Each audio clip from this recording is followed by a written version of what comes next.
Sojourn with the Lord.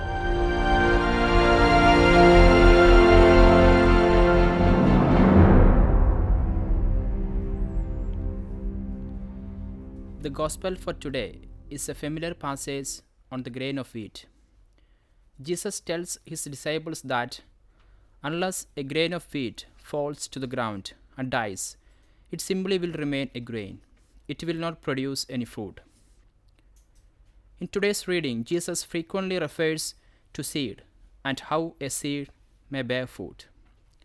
A seed cannot be developed independently.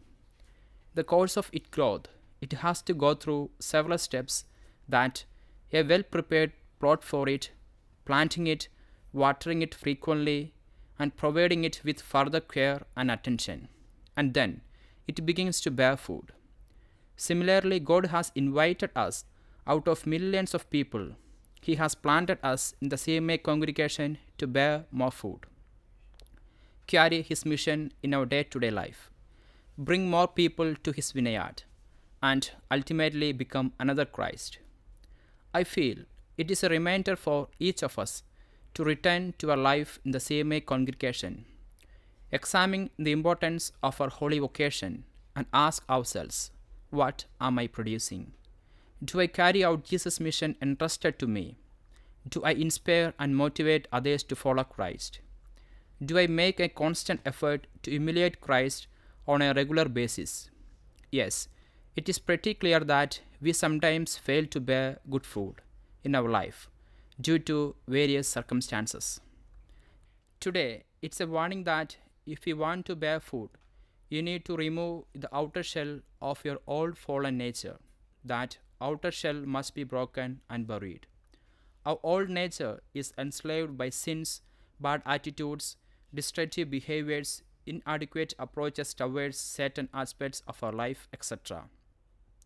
The assurance is that if we want to experience the new life, we have to offer our lives and be ready to be buried and be risen. It is an ongoing circle in which God allows us to be buried more deeply. When we bury ourselves, we raise to a new life in Christ Jesus. God gives us the grace to say yes to His will and reject whatever is contrary to His loving plan for our lives. Jesus also promises that we will bear much fruits if we choose to bury our outer shell for God's sake. Yes, dear friends, Dharmaram offers us abundance of opportunities to produce good fruit. It may be our academic activities or the section activities. It may be our LC activities, games, or even work that facilitates us to produce good fruit for our congregation, people of God, and the whole church. So let this passage inspire us to bury the evil aspects of our life and harvest good fruits of blessings in our lives.